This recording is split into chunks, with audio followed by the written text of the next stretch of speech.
Hindi, in honest to goodness, si Professor Magno, very, very keen ito pagdating sa political developments dito sa ating bansa. Professor, ano ang nakikita nyo exactly? No, maaring hindi man exactly, kundi malapit doon sa maaaring mangyari. Parang sa ganun, preparado yung ating mga kababayan at kung ano yung mga dapat paggawin, dapat na isagawa ngayon pa lamang. Ano yung nakikita nyo sa magaganap na eleksyon? Briefly, sir? Very briefly, no? Sa local elections, kailangan ng added vigilance ng citizens groups. No? Dahil dito, bawat boto pinaglalabanan. No? At malaki yung temptation for vote buying, intimidation, coercion, lahat yan. No? At dito, face-to-face, no? ang confrontation ng politiko, ng goons nila, ng citizen volunteers, ng mga botante. No? Ito yung real life arena, no? Ito yung nuts and bolts ng ating politika. At if volunteer groups like those represented here by Nandi succeed in making a presence in that nuts and bolts arena, susunod na yung pambansang halalan.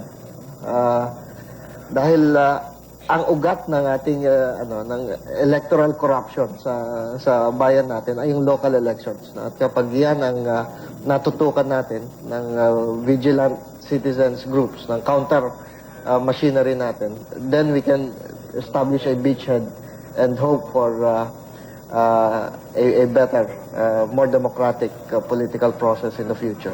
Okay, dyan po nagwawakas ang Kape at Balita ngayong umagang ito. Tama-tama yung lineup natin ngayon dito, no? Ang galing, oh. Ang galing ng mix dahil si Professor Magno medyo meron siyang mga skeptical and pero skeptical pero scientific. Skeptical pero Practical. scientific. Daya ka. Hindi naman skeptical, Jessica, kundi practical yan. Let's put it that way. Okay, si Annette naman and si Mr. Pacheco provided us with the idealism that we all are looking for in this election. So, dyan po nagwawakas ang Kape at Balita ngayong umaga. Ulitin ko lang yung mga pagbati natin dito sa iba't ibang dialects. Ano? Maayong aga sa inyo tanan, sa Ilonggo. Maayong buntag kanimong tanan. Binigyan ako ng kodigo ni Desiree. Maray nga adlaw sa Indong Gabos sa Bicolano at sa aking mga kababayan sa Norte. Mukha yung mali yung Bicol mo eh. Ano? Oh. Maray nga adlaw sa Indong Gabos. Hindi maray. Ano? Hindi ako Bicolano, hindi. Okay, sa aking mga kababayan, imbag nga bigat yung amin. Sa inyo, sa Mindoro, Di Tagalog din. Tagalog. Bueno. Maganda umaga po sa inyong lahat. Thank you very much. Thank you very much, Jessica. Momentarily, we bring you today's newsmakers in Profiles of Power.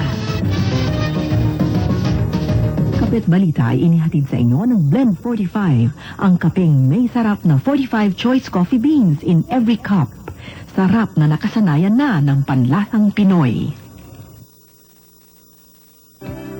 You're on GMA Radio Television Arts. Definitely the largest, the most powerful, the best.